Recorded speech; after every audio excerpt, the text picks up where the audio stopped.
V tem videu bomo modelirali odprtine za stopnišče in dvigala na stropni plošči kleti ter temelje kleti. Preklopimo na tlorisni prikaz, da bomo lahko vnesli odprtine, ki sledijo osmi. Uporabimo ukaz odprtje na 2D in označimo ploščo, na katero bomo vnesli odprtine.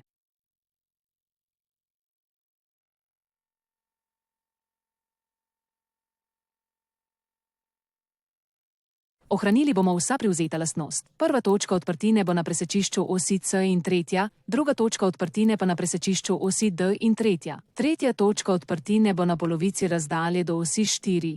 Četrta točka pa bo sledila prehodni točki do osi C. Z Escape potrdimo vnose in odprtina se prikaže na plošči. Postavili smo odprtino za dvigalo. Nadalje bomo začeli z vnosom odprtine za stopnišče. Prvi del odprtine na večji plošči, ki ima dimenzijo rasterja z 8, D, 4 in 5. Drugi del odprtine bo na manjšem plošči, širina odprtine pa bo 0,8 metra. Zato bomo prvo točko odprtja vnesli z uporabo sledi linije. Vpisujemo širino 0,8 opcija Spotlight. Dolžina odprtine za stopnišče bo 3,1 metra in jo bomo vnesli na enak način.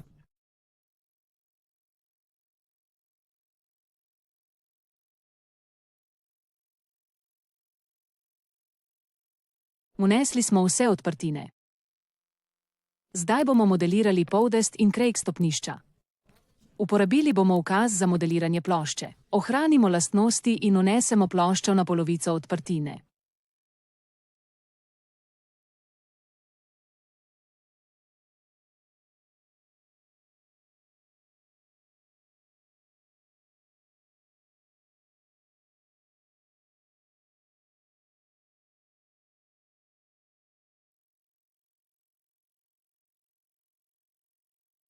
Ta plošča predstavlja poldest, ki ga bomo premaknili po osi navzdol za 0,6 metra. Nadaljujemo z modeliranjem stopniščnih krakov na enak način, uporabljajoč ukaz 2D član z enakimi lastnostmi. Snepamo na želenih robnih točkah stopniščnih krakov in s tipko Escape potrdimo vnos.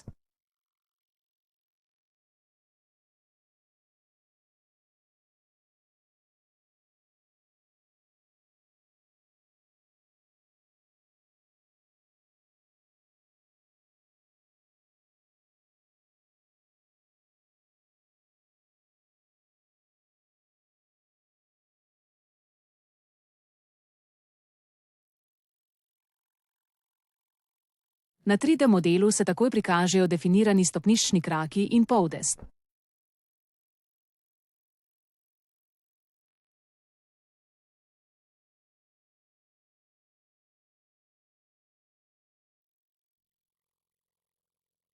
Še vedno moramo modelirati temeljno ploščo, ki jo bomo modelirali z enakim ukazom 2D član.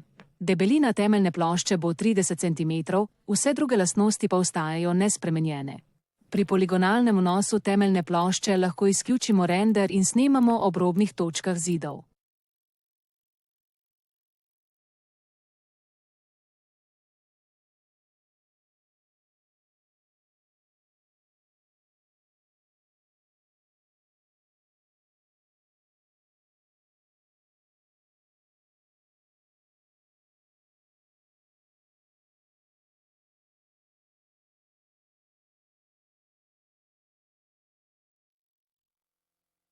S tem smo zaključili modeliranje kleti in definirali vse konstrukcijske elemente.